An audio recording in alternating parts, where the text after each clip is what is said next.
महाशय रही जाओ टिके। कौन है पायल अटकैल कहीं? सेनापति महाशय आमर एई अवस्था रे एबे सेठी जिबा ठीक हबनी। से माने देखे देले मारी देबे हमकु। ठीक कथा तो एक कथा तो मुंड को आसी नथिला मोर। ताहले कौन करिबा एबे?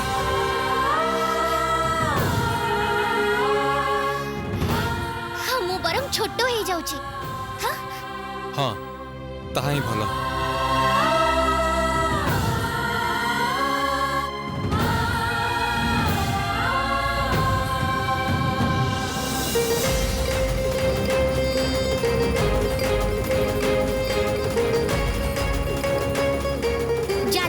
जादुर खेला हटर पटर निझुम बेला काणी आंगुठी मूर्तिमान झापटी जादुर छुटकी प्राण।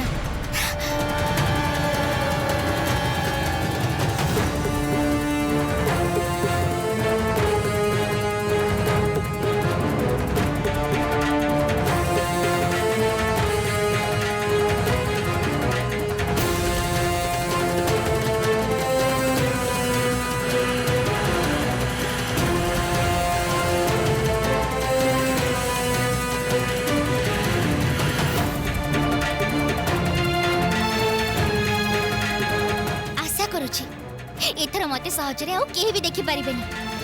चलो सेनापति महाशय।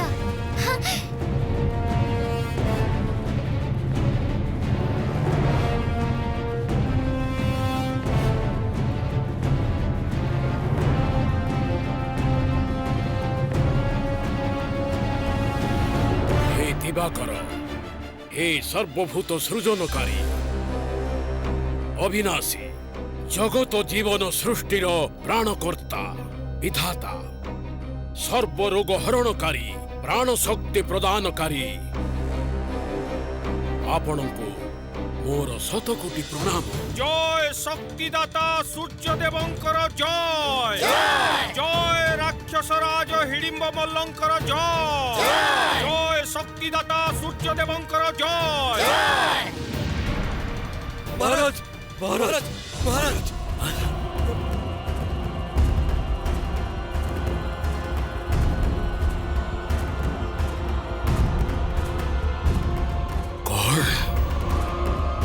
एते बड़ स्पर्धा गोटे हाथीर मो नीलकुंडरे स्नानटा सारी दिए तापर देखिब केमिति भावरे गोटे हाथी को आयत्त करने को हुए सेटा मते जणा अछि।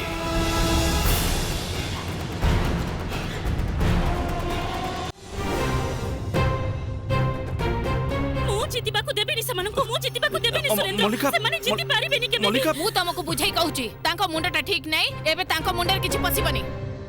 मु आ मणि मल्लिका उई बाबा को पाख को बर मागिबा को जाइथिलु। उई बाबा मल्लिका को बर देले किंतु किंतु कोन माता? बाबा बाबा पायल पायल और राघवेंद्र जदी जदी सब बळे एमिति भाबरे जीति जानती मोर मोर हाथ मुठा को आसी कि जदी मु सेमान को धरि न परिबी तथास्तु। एई कथा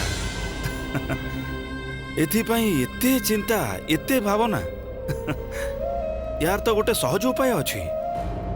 कौन उपाय अछि? उई बाबार बर अनुसारे मणि मल्लिकार दुई शत्रु अर्थात पायल एवं सेनापति ए दी जन को देखि पारिबे किंतु धरी पारिबेनी किंतु मारी पारिबेनी एमिति कथा तो कहि नांती।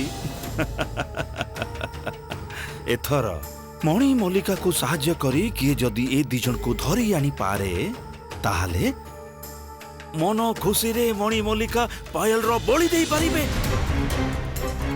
एमिति रे सेई उई बाबार बर पूर्ण हला आ मणि मल्लिकार मनस्कामना भी पूर्ण हला।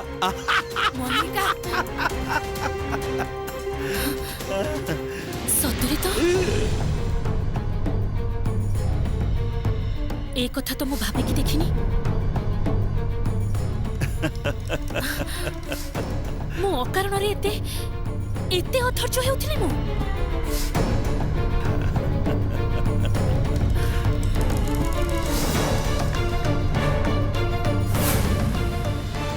गोटे सामान्य हाथी को नहीं तमे माने दुश्चिंता करनी।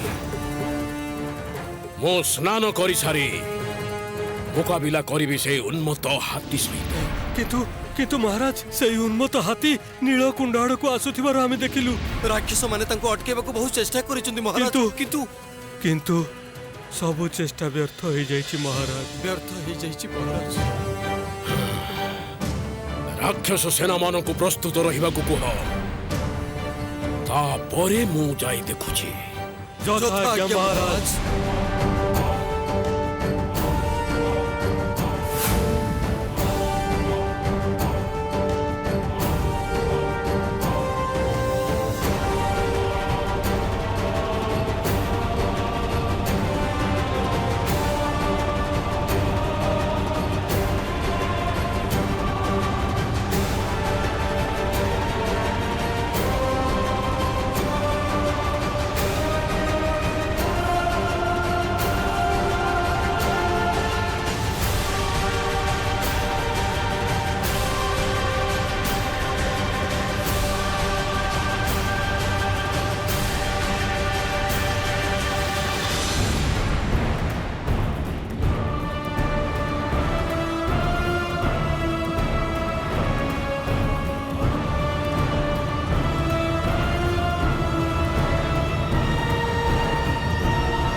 जाओ समस्ते बांधी पकाओ तंको।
चमत्कार चमत्कार एई माने हेले राक्षस सेना।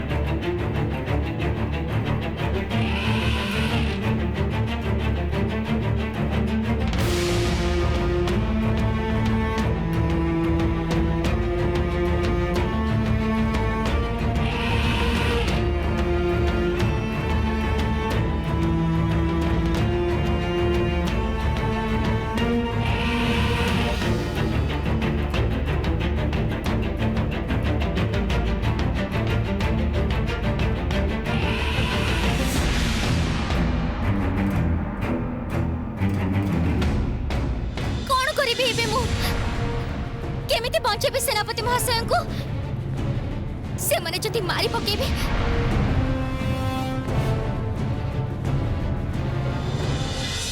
एथर तमे खुशी तो मल्लिका समस्यार समाधान होईछि।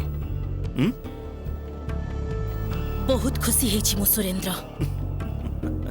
सतरे तो अकारण रे मो एते दुश्चिंता करूथिली भांगी पडुथिली। उई बाबांकर बर अनुजाई जदि पायल और राघवेंद्र को मो हाथ मुठारे पाइबी धरी न पारे ताहले भी किछि असुविधा नाही।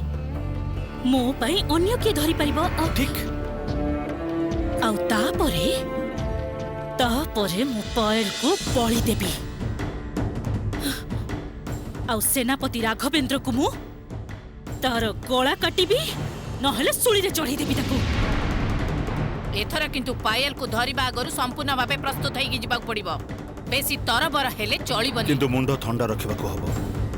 मुंड एकदम ठंडा।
କରିବି ଏବେ ମୁଁ?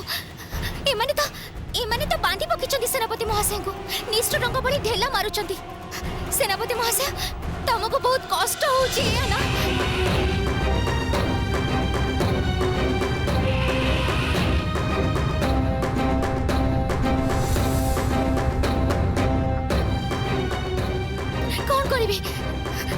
କଣ କରିବି ମୁଁ? ସେନାପତି ମହାଶୟଙ୍କୁ ଏଥର ମଣିଷ କରିଦେବି ହାତୀରୁ, କିନ୍ତୁ ସେଥିରେ କଣ କିଛି ଲାଭ ହବ? ନା ନା, ହିଡିମ୍ବ ମଲ୍ଲ ଆମକୁ ଅସଲ ଚେହେରାରେ ଦେଖିଲେ ଠିକ୍ ବୁଝିପାରିବା ଆମେ କିଏ। ରାଣୀ ମଣି ମଲ୍ଲିକା ନିଶ୍ଚିତ ଭାବେ ଆମ କଥା ରାକ୍ଷସ ରାଜକୁ କହିଦେଇଛି। ଆମକୁ ସେ ଅସଲ ରୂପରେ ଦେଖିଲେ ତ ବିପଦ ବଢିଯିବ। ଆମର ତାହେଲେ କଣ ହବ ଏବେ? ସେନାପତି ମହାଶୟଙ୍କୁ ରାକ୍ଷସ ମାନଙ୍କ ହାତରୁ କେମିତି ବଞ୍ଚେଇବି ମୁଁ?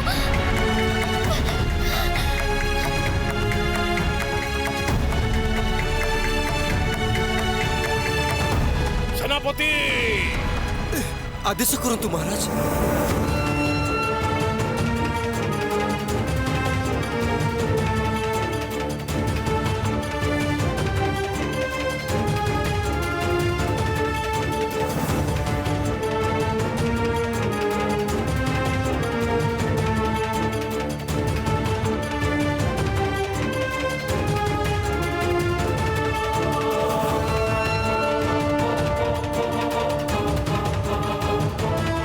ଆପଣ ଠିକ କହିଛନ୍ତି ମହାରାଜ।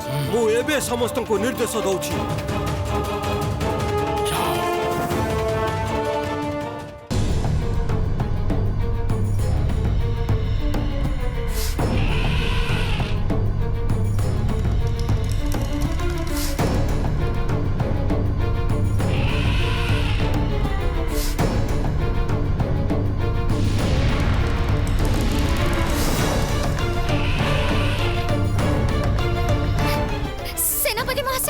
ସେନାପତି ମହାଶୟ, ତମେ କୁହ କଣ କରିବି? ମୋର ମୁଣ୍ଡରେ ତ କିଛି ବୁଦ୍ଧି ପଶୁନି।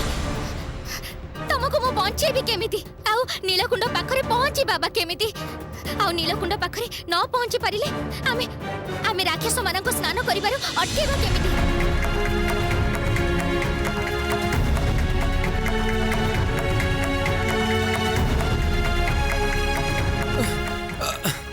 ମୁଁ ଆଉ ପାରୁନି ପାଏଲ। ମନେ ହଉଛି ଦମ ବାହାରି ପଡିବ ଏଥର। ନା ନା ସେନାପତି ମହାଶୟ, ତମେ ଜମା ବି ହତାଶ ହୁଅନି।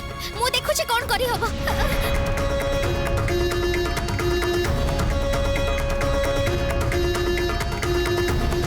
ଆଉ କିଛି ବି ଉପାୟ ନାହିଁ। ମତେ ଏବେ ରାକ୍ଷସ ରାଜଙ୍କ ସାମ୍ନାରେ ମାଦୁଲିର ସାହାଯ୍ୟରେ ବଡ ହବାକୁ ପଡିବ। ତାପରେ ଜାତୁଦଣ୍ଡ ମୁଣ୍ଡରେ ଛୁଆଇ ସେନାପତି ମହାଶୟଙ୍କୁ ତାଙ୍କ ନିଜ ରୂପକୁ ଫେରେଇ ଆଣିବାକୁ ହବ। ତାପରେ ଯାହା ଥିବ କପାଳରେ।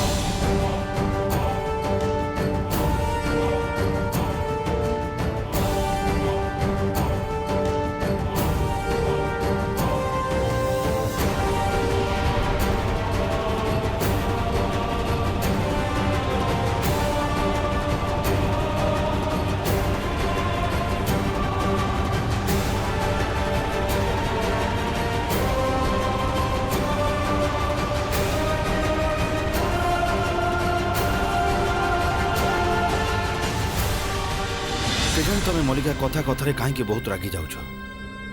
ଏତେ ରାଗିଲେ ବୁଦ୍ଧି ନାଶ ହୁଏ। ତେବେ ସବୁଠୁ ଆମକୁ ଆଗ ଜାଣିବା ଦରକାର ଯେ ସେ ପାୟଲ ଆଉ ରାଘବର ପ୍ରକୃତ ଅବସ୍ଥାନ କୋଉଠି। ଠିକ କହିଛନ୍ତି ପଞ୍ଚମାତା। ଆଉ ଉଇ ବାବାର ବରରେ ତମେ ତ ଏବେ ଆଖି ବନ୍ଦ କଲେ ବି ତାଙ୍କୁ ଦେଖିପାରିବ, ସେୟା ନା? ମୋର ବିଶ୍ୱାସ ସେଇ ପାଏଲ ଆଉ ରାଘବେନ୍ଦ୍ର ରାକ୍ଷସ ରାଜ୍ୟ ଭିତରେ କୋଉଠି ଲୁଚିକି ରହିଛନ୍ତି।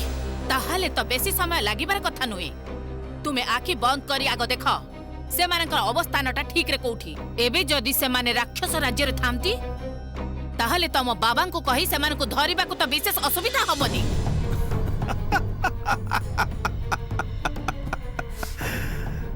ଠିକ କହିଛନ୍ତି ମାତା। ମୁଁ ଏବେ ସେଇଆ କରୁଛି।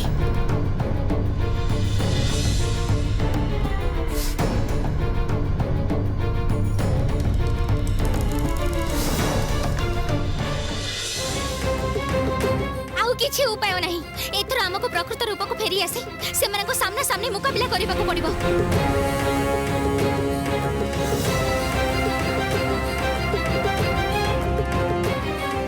ना पायल एबे ए सिद्धांत तमे नियोनी। यहाँ द्वारा समस्या आहुरी बढ़ी जीव। गोटे पटे एते राक्षस आ अन्य पटे केवल तमे आ मु मात्र 2 जण मनीष। सेमानक सहित कोनोसी प्रकार पारिबेनी आमे। हमको मनीष बोली जानिले से माने अंततः हमको प्राणर मारिबेनी। हमको बंदी करी रानी मणि मल्लिका पाख को खबर देबे। आमे हातरे किछटा समय पाई जिबा। किंतु तापरे कोन हबो भाबी देखिच? रानी मणि मल्लिका कोन छाड़ी देबे हमकु? सेतबेले आम पाखरे किछि भी उपाय नथिबो। ना तो तमे तम भाई को फेरी पाइबो ना आमे जीवित फेरी परिबा सूर्यनगर को। तमर सबु स्वप्न सबु आशा व्यर्थ होई जिवो। ना सेनापति महाशय ए समय रे तम प्राण बंचेबाटा सबुठ बेसी जरूरी। ताठू भल तमको प्रकृत रूप को फेरी आनिबा को हबो। मते सेति मते बड़ हबा को पड़िबो। ए काणी आंगुठी आकार नै मु किछि भी करि परिबिनी।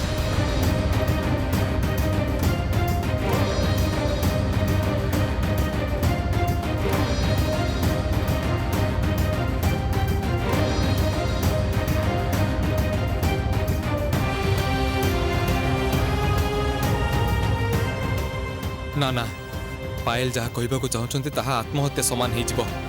मते ही किछि करबा को पड़िबो। जेमिति भी हो ए बंधन को छिड़े देबा को पड़िबो। मते तमको मु कोनोसी प्रकार विपद रे पकई परिबिनी पायल। जमार भी नहे।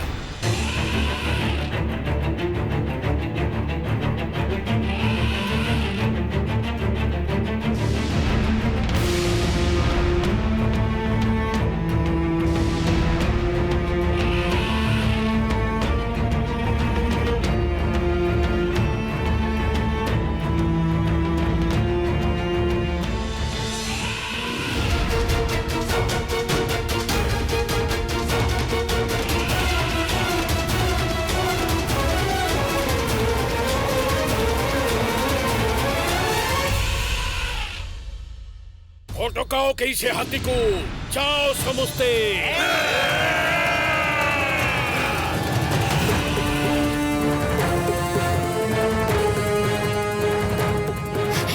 नीलकुंड को चलो सेनापति महाशय। नीलकुंड को चलो।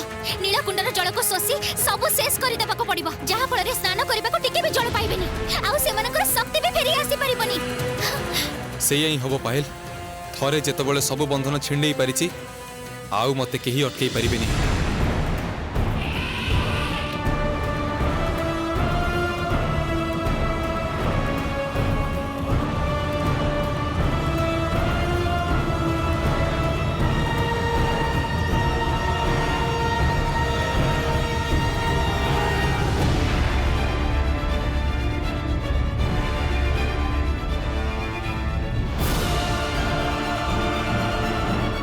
जल भीतर को चलो सेनापति महाशय। जल भीतर को चलो।